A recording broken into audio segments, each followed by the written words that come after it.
شروع کر دیا ہے. اب تم مسکین نہیں رہے, اب تم غریب نہیں رہے, اب تم غلام نہیں رہے, اب تم میرے بھی سردار بن گئے ہو. کاش ہماری بھی رشتہ داری, ہمارا بھی تعلق کسی کے ساتھ ہوتا تو فقط دین کی وجہ سے ہوتا. کاش ہمارا بیٹا بھی نماز نہ پڑھتا تو ہم روتے کہ یار ہمارا بیٹا نماز نہیں پڑھتا.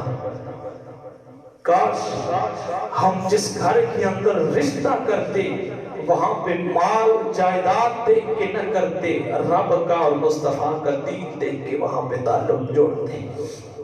کاش ہمارا بیٹا مسجد کے اندر 5 وقت کا نمازی بن جاتا تو ہم محلے کے اندر مٹھائی تقسیم کرتے کہ ہمارا بیٹے کے ساتھ خون کا رشتہ تو ہے ہی صحیح, لیکن ہمارا بیٹے کے ساتھ دین کا رشتہ بھی ہے.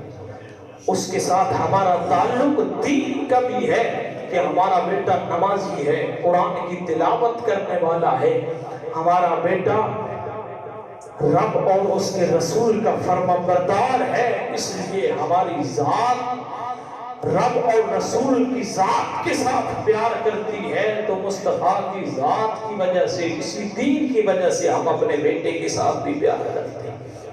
کاش ایسا ہو جاتا, ایسا ممکن ہوتا, ممکن ہے, لیکن چونکہ ہم لوگ دین کے ساتھ ہمارا تعلق ختم ہو چکا ہے, دین کے ساتھ ہمارا یارانہ ختم ہو چکا ہے.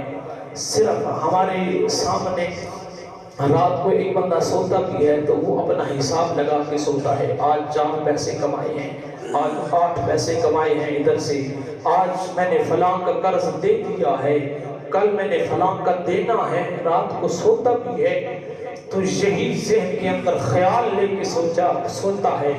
کاش کوئی بندہ رات کو سوتا تو حساب کرتا, یار آج میں نے دین کے لیے کون سا کام کر دیا. آج ہم کہتے ہیں یار ہمیں دین نے دیا کیا ہے, یار دین نے تمہیں کیا دیا ہے, تو خود سوچ تو نے دین کو کیا دیا ہے, تو نے دین کو کیا دیا ہے. پھر جواب یہی ملے گا, یار ہماری ساری زندگی تو دنیا کے لیے تھی, دین کے لیے تو ہمارا ایک پل بھی نہیں تھا.